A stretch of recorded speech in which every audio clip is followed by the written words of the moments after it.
कहानी की शुरुआत में हम आयस नाम की एक लड़की से मिलते हैं जो अपने बीते कल के बारे में सोच रही थी कि पहले वो एक मीनिंगलेस लाइफ जी रही थी। उसकी लाइफ का कोई पर्पस ही नहीं था, वो एक तरह से अधूरी सी थी। फिर एक दिन लाइफ का मीनिंग और पर्पस मिल गया था, लेकिन वह काफी लकी थी कि उसके साथ ये 2 बार हुआ था। पहला तो उस दिन जब वह जॉश से मिली थी, और दूसरा उस दिन जब उसने जॉश का खून कर दिया। अब आयरस ने जॉश को क्यों मारा, इसके लिए हमें पूरी कहानी जानी होगी। अगर मूवी अच्छी लगे तो पहली नजर में ही प्यार हो जाता है। अब यह लोग साथ में घूमते हैं। जेस उससे बोलती है, तुम्हारी दोस्त कैट मुझे बिल्कुल भी पसंद नहीं करती है। जोस कहता है, कैट ऐसे ही है, इसलिए तुम उसकी बातों का बुरा मत मानो।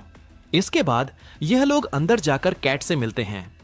यहां इनके दोस्त पैट्रिक और इलाई भी आए हुए थे। ये सभी लोग अभी जिस घर में थे, ये घर सरगे का है और कैट इसी की गर्लफ्रेंड है। खैर, दोनों को वेलकम करते हुए सरगे उन्हें ड्रिंक ऑफर करता है, लेकिन आयरस का कहना था कि फिलहाल तो उसे फ्रेश होना है और वह नहाने चली जाती है। फिर इसके बाद वह सबको ज्वाइन करती है, जहां पर सब बातें कर रहे थे, एक दूसरे को बता रहे थे कि वह अपने पार्टनर से कैसे मिले थे। फिर शाम को आयरस और कैट दोनों बातें कर रहे थे। इसी दौरान आयरस को एक शॉकिंग बात पता चलती है कि सरके जो है वह पहले से शादीशुदा है और बावजूद इसके कैट उसकी गर्लफ्रेंड है। अब आयरिश जो थी वह काफी सीधी थी, तो उसे समझ नहीं आता कि किस टाइप की रिलेशनशिप हुई। वह कहती है, लेकिन तुम दोनों तो एक दूसरे से प्यार करते हो, जिस पर कैट हंस देती है कि प्यार करने के लिए पहले तो उसे मुझे इंसान मानना पड़ेगा ना, लेकिन वो थोड़ी ना मुझे इंसान समझता है। उसके लिए तो मैं किसी सिम की तरह, जैसे उसकी फोन किसी सिम की तरह ही वह मुझे यूज करता है, और जब चाहे वह मुझे बदल भी सकता है। वायरस से शिकायत भी करती है कि तुम्हें देखकर अक्सर मुझे यह फील होता है कि मैं रिप्लेसेबल हूं, लेकिन आयरिश को अभी उसकी बात समझ नहीं आती। वह कहती है कि ऐसा नहीं है, तुम्हारी जगह कोई नहीं ले सकता।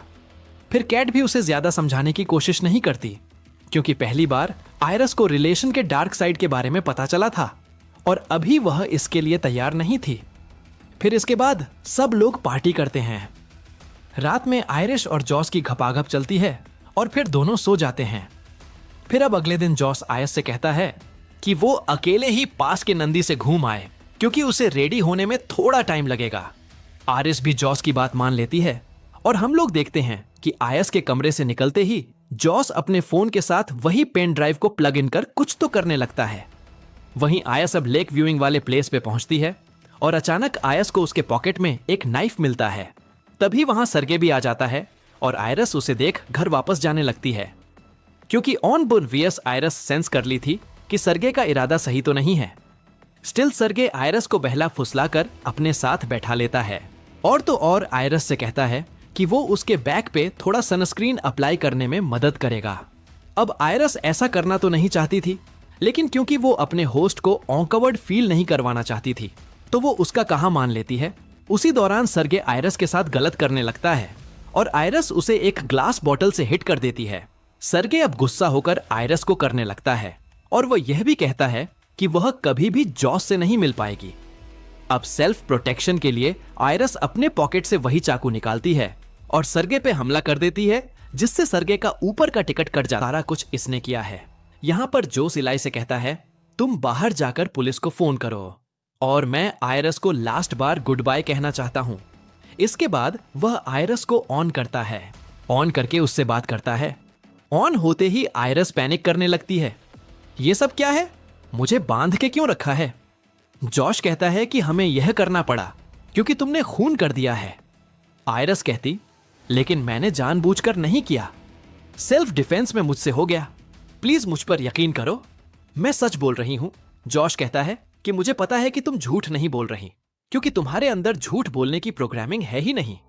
आयरस कहती, प्रोग्रामिंग क्या मतलब? फिर जॉश उसे सीधे सीधे बताता है कि देखो, तुम एक रोबोट हो, एक कंपेनिया। रोबोट एक ऐसी रोबोट जो इमोशनल सपोर्ट देती है। अभी सुनकर तो आयरस के पैरों तले जमीन खिसक जाती है। उसे यकीन ही नहीं आता, उसे यह मजाक लग रहा था। तो उसे यकीन दिलाने के लिए जॉश अपना टैबलेट निकालता है और उसके जरिए कंट्रोल करके वह आयरस से डिफरेंट लैंग्वेजेस में बोलता है। आयरस को यह सब अजीब तो लगता है, लेकिन फिर भी वो वह आयरिस इन से सब डिफरेंट बातों पर डिफरेंट यकीन लैंग्वेजेस करना में नहीं चाह रही बुलवाता है। थी, क्योंकि उसका आयरिस को कहना ये था सब अजीब तो कि उसके लगता पास है, हर लेकिन तरह फिर की भी वो इन मेमोरीज सब है, बातों पर उसके यकीन बचपन से करना नहीं लेकर चाह रही कॉलेज थी, तक। क्योंकि और हम उसका दोनों कहना से था कि मिलने की उसके भी तो पास हर जॉश तरह उसे की मेमोरीज समझाता हैं, है कि वह उसके सब बचपन से तुम्हारी लेकर मेमोरीज में कॉलेज डाला तक, गया था। और हम दोनों से वो मिलने सब की भी। फेक था। तो ऐसा जॉश उसे कुछ भी समझाता नहीं है हुआ कि था। वो सब तुम्हारी। अब हम लोग उस वक्त को देखते हैं जब आयरस जोश को दी जा रही थी। कंपनी वाले जोश से यह कहे थे कि यह रोबोट बिल्कुल सेफ है, यह कभी भी किसी इंसान या फिर किसी जानवर को हर्ट नहीं कर सकती है, और ना ही यह कभी आपसे झूठ बोलेगी। यहां तक कि वो आप इसे अपने तरीके से कस्टमाइज भी कर सकते हैं। आप इसके साथ जो भी कुछ करना चाहें वह सब कुछ आप कर सकते हैं, और जब भी आप इसे रिसेट करना चाहें तब इसके कान के पीछे अपना थंब स्कैन कर देना होगा। इसके बाद जोश आयरस के सामने बैठकर उसके अंदर लव वाला फीलिंग डेवलप करने लगता है, जिससे आयरस को ऐसा लगता है जोश उसका बॉयफ्रेंड है, और अब वह जोश को अपना सब कुछ मानती है। वो उसके साथ कई बार इंटीमेट भी होता है। लेकिन अब जोश ने आयरस को सब कुछ बता दिया था। वो कहता है तुम्हारी सारी फीलिंग्स प्रोग्रामिंग है। यह सुनकर आयरस रोने लगती है। आयरस को बंद करने के बजाय कैट से बातें करने लगता है। कैट कहती है यह हमारा प्लान नहीं था, तुमने उसे दोबारा ऑन क्यों किया? जोश कहता है मैं बस लास्ट बार उसे गुड बाय कहना चाहता था। यहीं पर हम लोग जानते हैं यह सारा का सारा कुछ जोश और कैट का प्लान था। इन दोनों ने मिलकर पर पहुंचा दे। फिर जोश जब उसे फिर से शट डाउन करने जाता है तब तक देर हो चुकी थी। आयरस ने चाकू की हेल्प से खुद को फ्री कर लिया था। अचानक से वह जॉस पर अटैक कर देती है, लेकिन वह यह करना नहीं चाहती थी। वह सॉरी भी बोलती है। जाते जाते वह उसका फोन भी ले जाती है। वह पैट्रिक और एला के सामने से निकलती है। पैट्रिक उसे देखकर एले को बताता भी है, लेकिन वह ध्यान ही नहीं देता। जॉश और कैट को लगता है कि वह लोग अकेले आयरस को नहीं पकड़ पाएंगे, उन्हें मदद लगेगी। इसीलिए वह एल और पैट्रिक को भी अपने साथ मिलाने की सोचते हैं और उन्हें सब बता देते हैं। फिर उसे कन्विंसिबल कर दिखाती है। एज ऑफ पासवर्ड जानती थी। तिजोरी में पूरे $12 मिलियन थे, और इतने सारे पैसे देखकर इलाई की बुद्धि भी हिल जाती है और वह तुरंत उनके साथ मिल जाता है। लेकिन फिर वह पूछता है कि एक बात समझ नहीं आई कि तुमने मुझे और पैट्रिक को भी यहां क्यों बुलाया। मीन्स तुम यह पैसा अकेले भी हड़प सकते थे, इतनी भीड़ जमा क्यों की?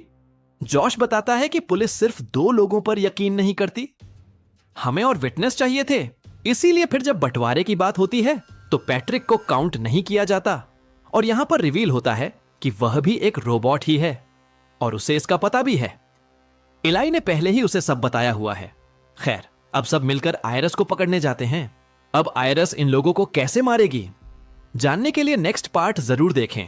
चैनल पे नए हैं तो हमें सब्सक्राइब भी कीजिएगा, क्योंकि हम अपने चैनल पे ऐसे वीडियोस लाते रहते हैं।